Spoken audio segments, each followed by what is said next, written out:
క్షమించవలసిందిగా కోరుతూ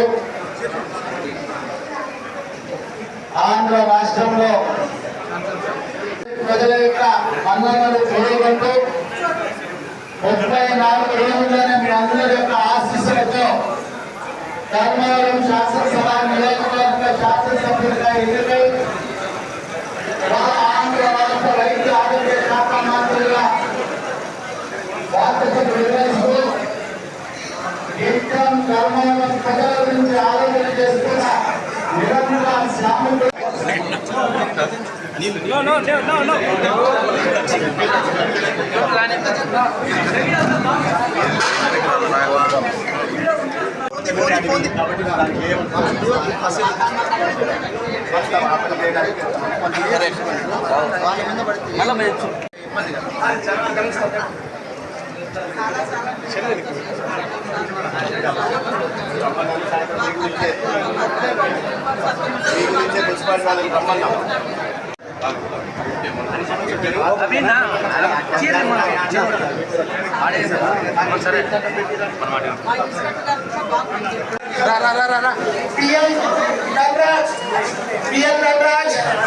yes Ravi, S Nagendra, P Lakshmaiah, M Pullanna, M Narasimhulu,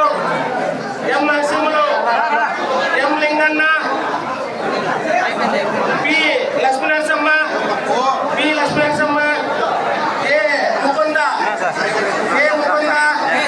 P Galavathi, A Harikumar, S Raju.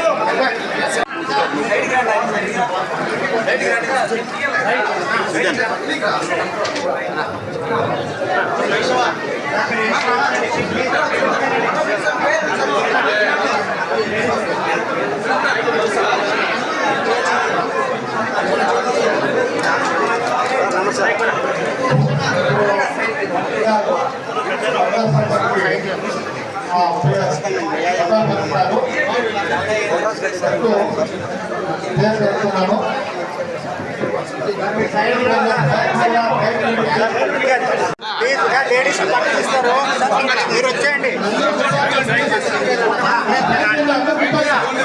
Side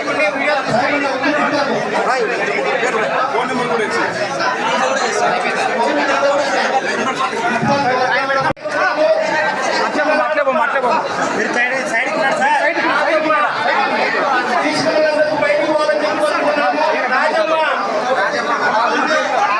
దాని మీద పెట్టు.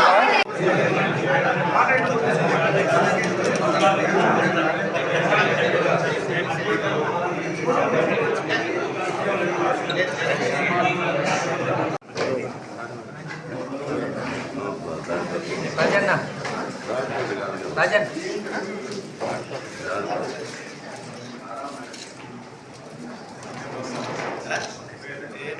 ప్రత్యేక దృష్టి, అదేవిధంగా సంపదను పెంచే ప్రయత్నం కూడా చేస్తారు.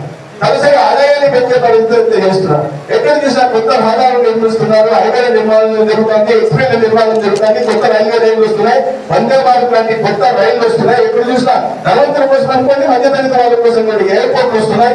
ఎందుకంటే వాళ్ళ ఫ్లైట్ ఛార్జీలు తగ్గడం వల్ల మధ్యతరగతి వాళ్ళు కూడా బయటకు వెళ్ళి చదువుకోవడానికి, రాకపోకలు సాగించడానికి, చిన్న చిన్న వ్యాపారం చేసుకునే వాళ్ళకి వాళ్ళ రాకపోకలకు కూడా ఇవాళ కొత్తగా విమానాశ్రయం నిర్మాణం దగ్గర నుంచి ఉద్యోగ ఉపాధి అవకాశాలు కల్పించే ప్రయత్నం చేస్తున్నారు. ప్రధానమంత్రి ఎంప్లాయ్మెంట్ జనరేషన్ ప్రోగ్రామ్ కానీ, ప్రధానమంత్రి కౌశల్ వికాస్ యోజన కానీ, stand up India, startup India, make in India, digital India, skill India, clean India లాంటి అనేక రకాలైన వినూత్న కార్యక్రమాలకు శ్రీకారం చుట్టి వాళ్ళ చదువుకున్న ప్రతి యువకుడికి వాళ్ళ నైపుణ్య శిక్షణ ఇచ్చి, నైపుణ్య శిక్షణకు వృద్ధి చేసి వాళ్ళు కాళ్ళ మీద వాళ్ళు నిలబడేలాగా ఉపాధి కల్పించే ప్రయత్నం కూడా వాళ్ళ దేశవ్యాప్తంగా జరుగుతుంది. ఇవన్నీ నరేంద్ర మోడీ గారి నాయకత్వంలో జరుగుతా ఉన్నాయి దేశంలో. అయితే పైన రాష్ట్రంలో ఒకే ప్రభుత్వం అంటే ఈ అభివృద్ధి మరింత శీఘ్రగతిన జరుగుతుంది. అందుకున్న సంక్షేమ పథకాలకి మ్యాచింగ్ గ్రాంట్ రాష్ట్రం కూడా ఇవ్వాలి. కాబట్టి గతంలో 5 సంవత్సరాల పాటు మ్యాచింగ్ గ్రాంట్ ఇవ్వకుండా మన ఊళ్ళల్లో జలజీవన్ మిషన్ పూర్తి చేయకుండా ఇంటింటికి నీరు రావాల్సిందే రాకుండా అడ్డుకున్నారు. అయితే 2 ప్రభుత్వాలు పైన కింద రావడం వల్ల ఇవాళ మన దేశంలో మన జలజీవన్ మిషన్ ద్వారా ప్రతి ఇంటికి నీళ్లు ఇవ్వడం కానీ, లేదా సాగునీరు అందించడానికి పెండింగ్ ప్రాజెక్టు మీద కొత్తగా నిధులు మంజూరు చేయడం కానీ అనేక రకాలైన కార్యక్రమాలు జరుగుతున్నాయి. ఇప్పుడే 100 రోజులైంది కాబట్టి ప్రభుత్వం సమన్వయంతో పనిచేస్తున్నాయి కేంద్రంలో రాష్ట్రంలో. అక్కడ ఒక దార్శనికత అభివృద్ధి ప్రధానిగా ఉంటున్న నాయకుడు ప్రధానమంత్రిగా ఉంటున్నారు. అదే దార్శనికతగా ప్రజలకు ఏదైనా మంచి చేసి చూపించాలనే లక్ష్యంతో పనిచేసే ముఖ్యమంత్రి ఉప ముఖ్యమంత్రి కూడా ఈ రాష్ట్రంలో ఉన్నారు కాబట్టి రాబోయే రోజుల్లో రాష్ట్రంలో పేదల జీవితాల్లో వెలుగులు నిండుతాయనే విశ్వాసం నాకుంది.